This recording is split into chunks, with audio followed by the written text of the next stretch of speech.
everyone, and you're welcome on my channel Harsh. Okay, let's start now. And we are discuss critical appreciation of art to aggression and by John Keats. आज जिस topic को लेकर के मैं आपके साथ discuss करने वाली हूँ अपनी इस वीडियो में, तो वो है आपका एक आर्ट फॉर्म में लिखा गया एक ऐसी पोयम जिसे जॉन कीट्स ने लिखा है। और ऑड क्या होते हैं, अब आपके दिमाग में अगर ये बात आ रही है कि व्हाट इज़ द ऑड।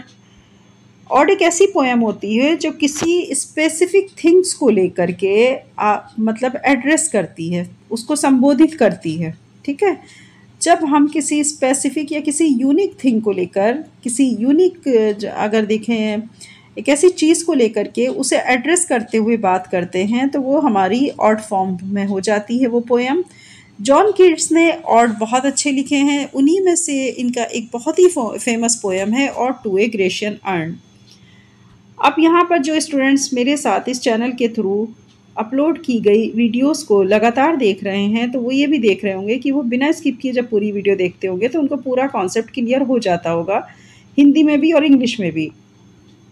यहाँ पर हम बाइलिंगुअल इसलिए आपको डिस्कस कर रहे हैं ताकि आपको बहुत अच्छे समझ में आए, आप पढ़ क्या रहे हैं, आप उसका मतलब उसको अंडरस्टूड कितना कर पा रहे हैं, जो भी कंटेंट है, ये सारी चीज़ें ध्यान में रखते हुए इस तरह की वीडियोस अपलोड की जा रही हैं आपके लिए। तो लिहाजा इस चैनल पर आप लगातार बने रहिए और अपनी प्रिपरेशन को बहुत अच्छे तरीके से करते रहिए ताकि आप एग्ज़ाम में अपने जो क्वेश्चन हैं उनको बहुत अच्छे से अटेम्प्ट कर सकें और अच्छे मार्क्स अचीव कर सकें। Okay students, let's start now. Question number 15, critical appreciation of ode to a Grecian urn by John Keats. आपसे कहा जा रहा है आपको क्रिटिकल अप्रिसिएशन देना है ode to a Grecian urn का, जो किसने लिखा, जॉन कीट्स के द्वारा लिखा गया। ऑड तो मैंने आपको बता ही दिया कि हम किसी को संबोधित करते हुए जब कोई पोएम लिखते हैं तो वो ऑड कहलाती है। अब बात आती है कि यहाँ पर ऑड टू किसको किया जा रहा है, ग्रेशियन अर्न को ऑड टू किया जा रहा है। ग्रेशियन मतलब ग्रीक से लिया गया एक वर्ड, अर्न मीन्स होता है कलश, कलश तो आप जानते ही होंगे। ठीक है, अर्न मीन्स कलश, कलश ऐसे कि एक ऐसा बर्तन होता है जिसके अंदर पानी, मिट्टी या राख रखी जाती है। और ग्रेशियन मैंने जैसा कि आपसे कहा ये ग्रीक से लिया गया है, यानी ग्रीक की सुंदरता जो कि उस कलश के माध्यम से जॉन कीट्स को फील हुई, उसने अपनी फीलिंग के एक्सप्रेशन के लिए इस ऑड पोएम को यहाँ पर क्रिएट किया और फिर इस तरह से उसने इसे स्ट्रक्चर किया कि ये आपको पोएम पढ़ने में बहुत अच्छी लगने वाली है। तो आप समझ सकते हैं कि उसने कितनी बारीकी से किसी ग्रेशियन अर्न मतलब ग्रीक का जो कलश है उसकी सुंदरता, उसके ऊपर जो पेंटिंग हुई है, जो उसके ऊपर जितनी भी मतलब एक तरह से देखा जाए जिस तरह की चीज़ें बनी हुई हैं, मैंने जैसा कि कहा कि पेंटिंग हुई है मीन्स उसका आकार, उसकी शेप वो किस तरह का है, तो यही जॉन कीट्स ने ग्रेशियन अर्न को लेकर के ऑड लिखा था। और इसी के critical appreciation most important question है ये आपके एग्ज़ाम के लिए, तो आप इसको अच्छे से यहाँ पर स्टडी करिए मेरे साथ साथ। चलिए देखते हैं, आप देख सकते हैं सामने मैंने एक पिक भी इसके अंदर इसीलिए लगाई है और वो पिक बल्कि ली गई है स्पेसिफिक इसी कंटेंट से जिसका नाम है ode on a Grecian urn by John Keats. तो ode to a Grecian urn भी वर्ड आता है और ode on a Grecian urn भी आता है, बात एक ही है। ठीक है, इस तरह से देखिए आप इस पूरे क्लश को, इस पूरे अर्न को किस तरह इसमें बहुत ही बारीकी से वर्क हुआ है और कितनी अच्छे से इसमें पेंटिंग हुई है। और इसी की ब्यूटीनेस को लेकर के जब जॉन कीट्स इसके ऊपर पूरा ऑड लिखते हैं तो उसी के बारे में आज हम यहाँ डिस्कस करेंगे। आंसर है आपका critical appreciation of ode to a Grecian urn. आपसे कहा जा रहा है कि आपको क्रिटिकल अप्रिसिएशन देना है ode to a Grecian urn जो कि लिखा गया बाय जॉन कीट्स के द्वारा या बाय जॉन कीट्स ने जिसको लिखा। तो यहाँ पर अब हम इसके अंदर पूरे अपने जो पैराग्राफ है उसको अच्छे समझ लेते हैं। Ode to a Grecian is one of the most celebrated odes by the romantic poet John Keats.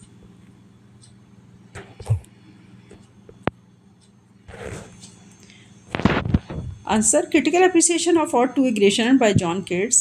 Paragraph, Ode to Aggression and is one of the most celebrated odes by the Romantic poet John Keats, written in 1819. It reflects Keats' deep love for beauty, art, and classical antiquity. Auto aggression earn अपने आप में एक बहुत ही most celebrated ऑट्स है जिसे romantic poet John Keats ने लिखा 1819 में। It reflects kids deep. अब यहाँ पे हमें क्या देखने को मिल रहा है, जब वो इस पोएम को लिख रहे हैं, इस ऑड को लिख रहे हैं, तो हमने देखा कि उनका उनके आर्ट और सुंदरता के लिए जो गहरा प्यार है, साथ ही जो उनका साहित्य के प्रति क्लासिकल एंटिक्विटी, मतलब जो वो देख रहे हैं, अगर देखें तो एक ऐसी सुंदरता है जो कि अपने आप में एंटिक है। इस तरह की जो ब्यूटीनेस है, जो क्लासिकल एंटिकनेस है, जो आर्ट है, उसके डीप लव को कीट्स ने अपने इस ऑड के थ्रू पूरी तरीके से दिखाने की कोशिश की है, रिफ्लेक्ट किया है। The poem explores the relationship between art and life, permanence and transience and the power of imagination. ये पोएम पूरी तरह एक्सप्लोर करती है आर्ट और लाइफ के रिलेशनशिप को, और एक ऐसे रिलेशनशिप जिसमें परमानेंसी है। परमानेंसी का मतलब यानी जो हमेशा चीज़ें परमानेंट रहें, शाश्वत रहें, और साथ ही ट्रांजेंस है, यानी एक ऐसी सुंदरता की बात हो रही है जो वक्त के साथ साथ ख़त्म हो जाएगी। ट्रांजेंस कहते हैं क्षण भंगुरता, टूट जाना, किसी चीज़ का ज़रा सी ठेस लगने से टूट जाने की जो प्रोसेस होती है, उसको हम साइंटिफिक लैंग्वेज में अगर हम देखें तो ऐसी चीज़ों को हम ट्रांजेंस बोलते हैं। And the power of imagination, और इसमें कल्पना की शक्ति के बारे में बात की जा रही है इस पोएम के अंदर। तो पोएम किस चीज़ की थीम, कौन सी थीम को एक्सप्लोर करते हुए दिख रही है? पोएम हमें एक्सप्लोर कर रही है आर्ट एंड लाइफ के बीच के रिलेशनशिप को, परमानेंस एंड ट्रांसेंस को, and the power of imagination को। अंडरस्टूड? तो ये है आपका और टू एग्रेशन एंड का फर्स्ट पैराग्राफ कि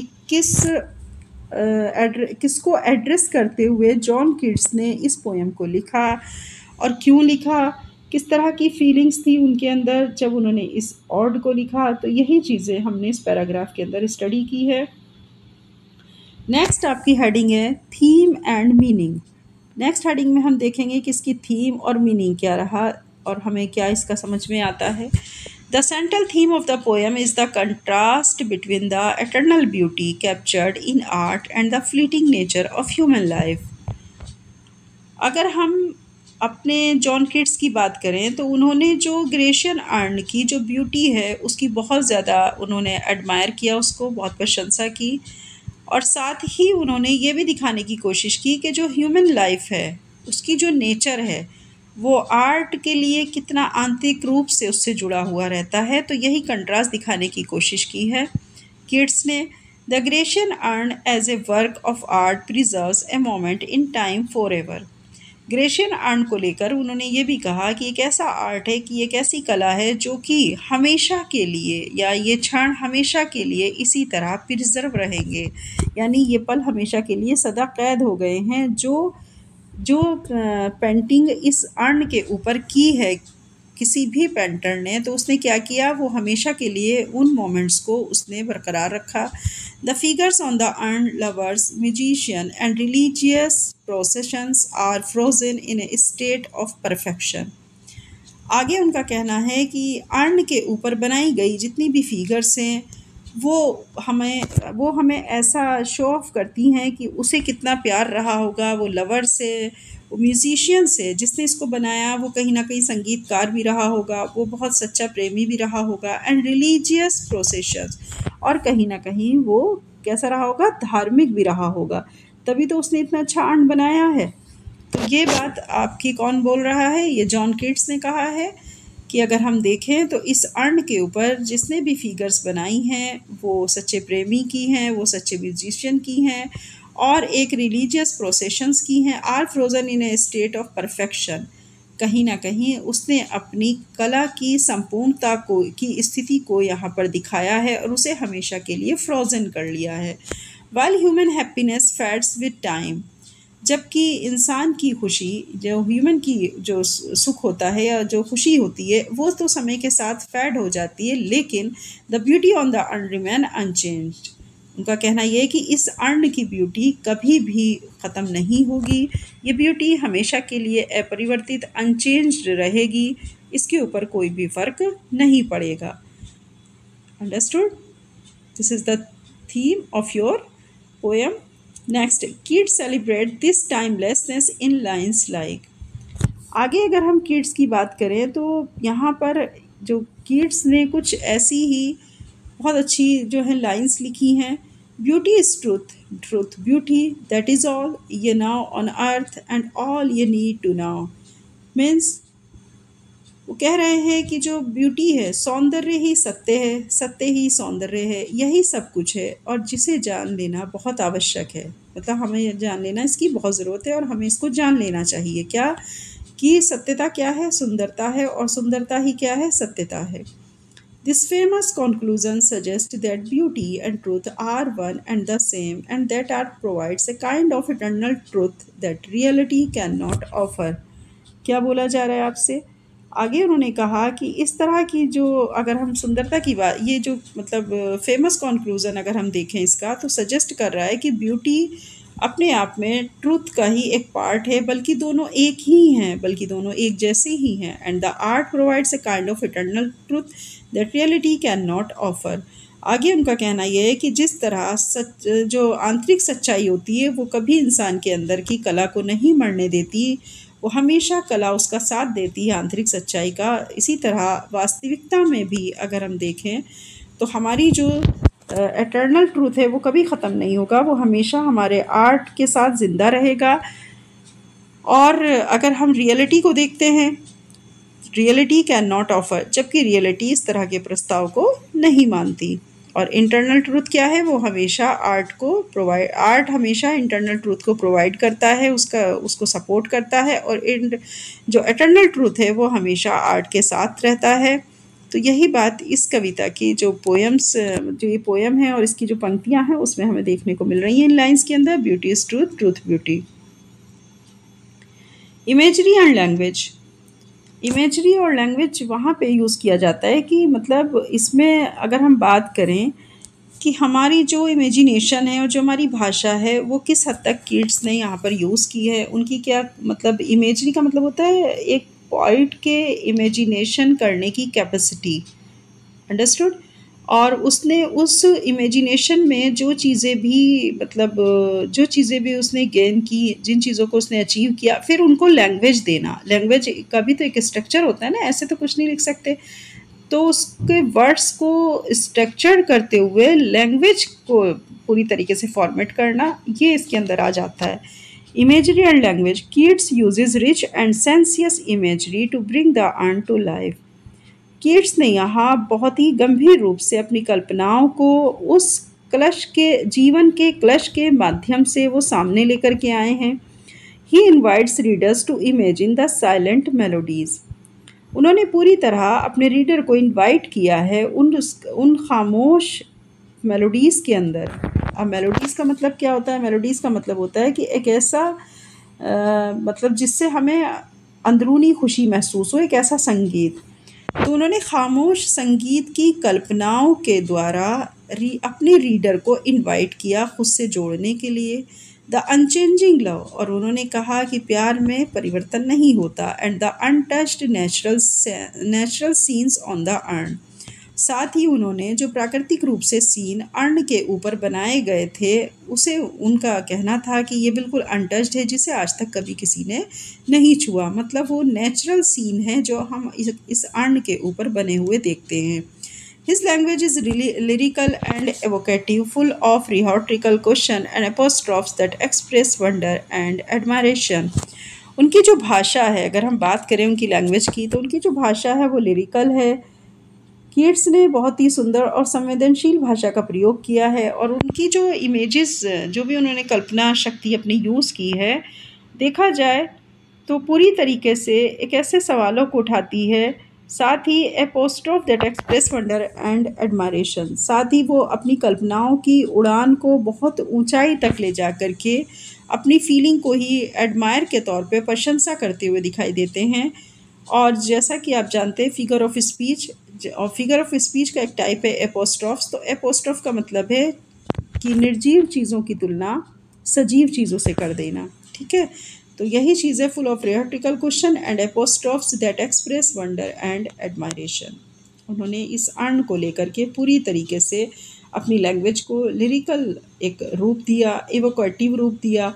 साथ ही उन्होंने क्वेश्चंस जो उनके हैं अपने इस ग्रेशियन अर्ण को लेकर के उनको एपोस्ट्रोफ्स फिगर ऑफ स्पीच के थ्रू एक्सप्रेस करने की कोशिश की और इस आश्चर्यजनक अर्ण के बारे में प्रशंसा की। इस लैंग्वेज को यूज़ करना अपने आप में उनके लिए जो जॉन किट्स ने किया है वो एडमायरेबल है। एग्जाम्पल्स इंक्लूड, कौन सा एग्जाम्पल इन्होंने यहाँ पर इंक्लूड किया है अपनी इस पोएम का? Thou still unravished bride of quietness, heard melodies are sweet, but those unheard are sweeter. Such lines highlights Keats' belief in the power of imagination and the unseen over the physical and the heard. ये line यहाँ पर Keats के imagination की power में विश्वास को यहाँ साबित करती है, हाईलाइट कर रही है।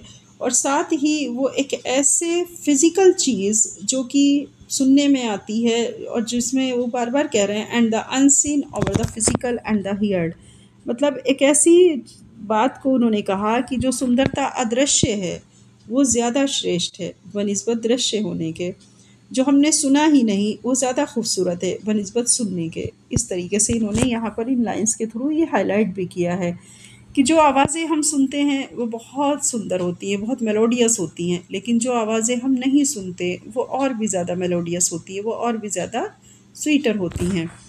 ये चीज़ इन्होंने यहाँ पर कही है, बहुत अच्छी लाइन से। अगर आप इस तरह के एग्जाम्पल बीच बीच में यहाँ पर रख देंगे ना, जैसे स्टार्टिंग में ये लाइन थी ब्यूटी इज टू ब्यूटी, नेक्स्ट है आपका example include thou still unravished bride of quietness, इस टाइप की लाइंस अगर यहाँ पर ऐड कर देते हैं तो ये आपको बहुत अच्छे मार्क्स गेन करा देती हैं। इस तरह की लाइंस हमको ज़रूर मेंशन करनी चाहिए अपने लॉन्ग क्वेश्चन में। नेक्स्ट हेडिंग देखेंगे अब हम form and structure. Form and structure मतलब हमारी जो रचना है उसका स्ट्रक्चर क्या है, जो कीट्स ने क्रिएट की है इस पोएम को, जो इन्होंने बनाई है, तो इसका फॉर्म, इसका रूप क्या है, उसका स्ट्रक्चर क्या है, इसको हम हिंदी में कहते हैं रचना की शैली। The poem is written in 5 stanzas each with 10 lines. ये पूरी कविता जो लिखी गई 5 स्टेंजाज में और हर स्टेंजा में 10 लाइन्स हैं। It follows a consistent iambic pentameter and a mix of rhyme schemes A B C D E C D E। आगे वो कह रहे हैं जॉन कीट्स की इस पोएम के बारे में बोला जा रहा है कि ये आयम्बिक पेंटामीटर में लिखी गई है। ये एक मिक्स राइमिंग स्कीम है, जिस राइमिंग स्कीम आपकी एक मीटर होता है किसी भी पोएम को मेजर करने का। जब हम किसी पोएम को इस स्कीम के ऊपर मेजर करते हैं और वो बिल्कुल सही आती है तो वो फिर उसी स्कीम का पार्ट बन जाती है वो पोएम। अब जैसे ये poem A B C D E C D पर पूरी तरीके से मेजर हो रही है तो इट मीन्स ये एम्बिक पेंटामीटर है और इसका measurement scheme A B C D E है। कैरेक्टरिस्टिक ऑफ कीट्स ऑड्स, इसकी विशेषता ये है कि कीट्स का ऑड है। This formal structure contrast beautifully with the fluid and imaginative content of the poem. इसका फॉर्मल स्ट्रक्चर की अगर बात की जाए तो ये एक बहुत ही अनुशासित रूप से रची गई रचना है। एक ऐसा कंट्रास्ट है ब्यूटीफुल का, एक सुंदरता का और कल्पनाओं का जो इस पोएम के कंटेंट में दिया गया है। मतलब एक अनुशासित संरचना कविता की गहराई है और इसमें भावनात्मक प्रभाव है, कल्पनाओं का तत्व है इस पोएम के अंदर। Understood? This formal structure contrast beautifully, ये आप समझिए कि इसका फॉर्मल स्ट्रक्चर अपने आप में ब्यूटीफुल्ली है, बहुत अच्छा सुंदरता के साथ सौंदर्य बोध कराता है और साथ ही हमें इमेजिनेटिव कल्पना की शक्ति को भी दिखा रहा है। और हमारे जो पोएम का कंटेंट है वो काल्पनिक रूप से बहुत ही सुंदर है। इसी स्ट्रक्चर पर ये पूरा फॉर्मेशन किया गया इस पोएम का। टोन एंड मूड की बात करें कि किस टोन और मूड में इस पोएम को लिखा गया, यानी किस भाव और दृष्टिकोण के माध्यम से ये पोएम लिखी गई है। The tone of the poem shifts from curiosity and admiration to philosophical reflection. इस पोएम की टोन पूरी तरीके से उत्सुकता पूर्वक है। क्यूरियोसिटी तो आप जानते ही होंगे ना, मतलब एक ऐसा क्यूरियोसिटी का मतलब होता है जिज्ञासु होना। टोटल हिंदी अगर हम इसकी बात करें तो बहुत ही ज़्यादा उत्सुकता पैदा करती है और साथ ही फ़िलॉसफिकल एडमायरेशन को भी दिखा रही है। मतलब कहीं न कहीं फ़िलॉसफ़ी के तौर पर, दर्शन शास्त्र के तौर पर इसका रिफ्लेक्शन जो है बहुत ही तारीफ़ योग्य है। तो ये जो पोएम है इसकी टोन क्यूरियोसिटी लिए हुए है, एडमायरेशन लिए हुए है, लेकिन एडमायरेशन किस तरह का है? फ़िलॉसफिकल रिफ्लेक्शन का है। बहुत ही फ़िलॉसफिकल पोएम है। There is a sense of awe and reverence for the urn which Keats treats almost like a wise story teller.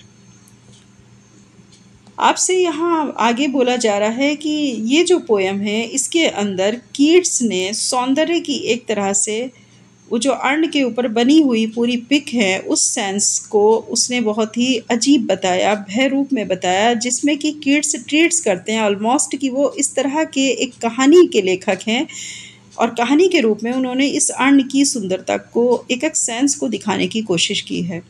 The mod is both joyful and melancholy, joyful for the beauty preserved in art and melancholic for the reality of life's impermanence।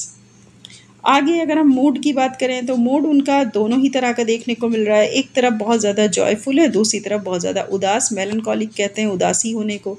तो एक दोनों ही तरह का हमें mood देखने को मिलता है, जॉयफुल भी मेलनकॉलिक भी। Joyful for the beauty, joyful किस बात को लेकर है? जब वो उस अर्न की ब्यूटी को देखते हैं, उस आर्ट को देखते हैं तो उनको लगता है कि ये हमेशा के लिए प्रिजर्व हो गया है। लेकिन उदासी मेलनकॉलिक कहाँ पर है? जब वो लाइफ की रियलिटी को देखते हैं तो वो समझते हैं कि ये कोई भी चीज़ परमानेंट नहीं है, एक दिन ये ख़त्म हो जाएगी। तो यही सारी चीज़ें उनको परेशान किए हुए, मतलब कंट्रास्ट ही इस बात का है कि जॉयफुल और मेलनकॉलिक साथ साथ है। रियलिटी कुछ और है, कल्पनाएँ कुछ और हैं और जो अर्न के ऊपर बनी हुई पेंटिंग है वो उन्हें अपनी तरफ जो है अट्रैक्ट कर रही है और उनको ये महसूस करा रही है कि मैं हमेशा के लिए जिस पेंटर ने मुझे यहाँ पर बनाया है अर्न के ऊपर, मैं हमेशा के लिए प्रिजर्व हूँ, मुझे कभी कुछ नहीं हो सकता और मैं हमेशा ऐसे ही बरकरार रहूँगी। ये ऐसा फील करते हैं जॉन किड्स उस पेंटिंग को, उसकी ब्यूटी को देख करके।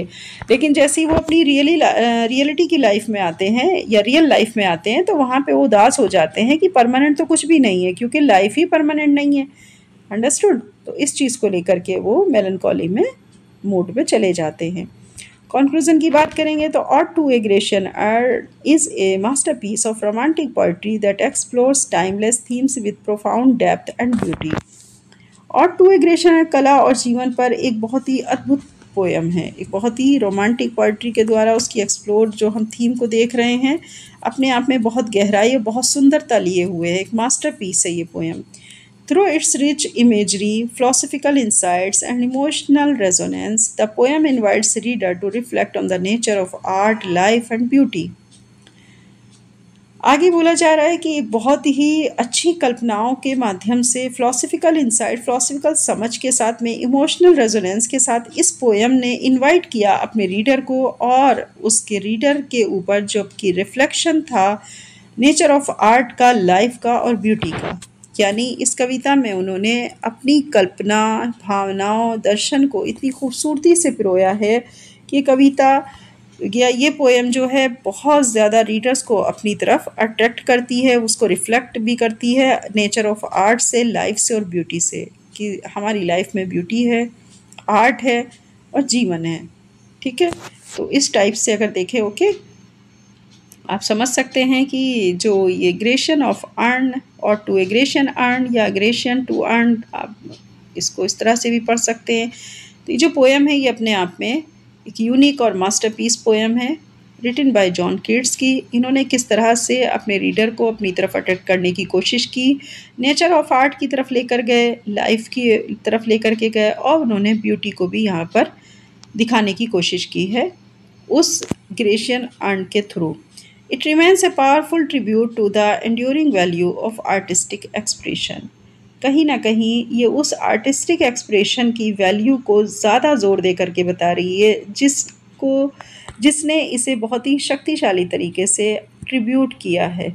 यानी उसने क्या किया है, जो भी कोई हमारा पेंटर था या जो भी वो एक कलाकार था जिसने उस अर्न को बहुत अच्छे से पेंटिंग किया और अपने पावरफुल शक्तिशाली रूप में उसे श्रद्धांजलि दी, powerful tribute to the enduring value. साथ ही वो इस पोएम को लिख करके जॉन कीट्स ने उस पेंटर के या उस आर्टिस्ट के लिए ट्रिब्यूट किया और साथ ही उसके आर्टिस्टिक एक्सप्रेशन की वैल्यू पर ज़्यादा जो है ज़ोर दे करके इस पोएम को लिखा है। ये थी आपकी ode to aggression are written by John Keats. It's the very most important question. आप इसको बहुत अच्छे से पढ़िए और इसकी तैयारी करते रहिए, नोट्स प्रिपेयर करिए, ताकि आप एग्ज़ाम से पहले सिर्फ अपने नोट्स को देखेंगे और जो आपको समझाया जा रहा है यहाँ पर विद एक्सप्लेनेशन, यहाँ पर जो चीज़ें आपके साथ क्लियर, आपके डाउट्स क्लियर किए जा रहे हैं, तो आप इस चीज़ को लेकर के एकदम मतलब देखा जाए तो बहुत ज़्यादा कॉन्फिडेंट हो जाइए। आपके अंदर ये कॉन्फिडेंस आना चाहिए अब, क्योंकि एग्ज़ाम एकदम हमारे बहुत करीब आ गए हैं और हमें एग्ज़ाम के पर्पज़ से अपनी प्रिपरेशन को करना है, अपने नोट्स प्रिपेयर करने हैं। तो सभी स्टूडेंट्स इसी तरह से हमारा मोटिवेशन करते रहिए, कमेंट्स हमको ज़रूर दीजिए। अगर कोई टॉपिक ऐसा है जिसमें आपको लग रहा है कि उस पर वीडियो बननी चाहिए तो आप मुझे कमेंट्स के थ्रू बता सकते हैं, मैं उसी टॉपिक पर आपको वीडियो यहाँ पर अपलोड कर दूँगी। ओके स्टूडेंट्स, चलिए नेक्स्ट वीडियो में मिलते हैं एक अच्छे नए कंटेंट के साथ, इसी तरह एक नए अच्छे क्वेश्चन के साथ में, ताकि आपकी प्रिपरेशन इसी तरह कंटिन्यूसली चलती रहे। ओके, अपना ख्याल रखिएगा। चैनल को ज़्यादा से ज़्यादा लाइक, सब्सक्राइब, शेयर करिए, ताकि हमें मोटिवेशन मिलता रहे और हम आपके लिए इसी तरह अपनी वीडियोस अपलोड करते रहें। Okay, all the best, bye bye.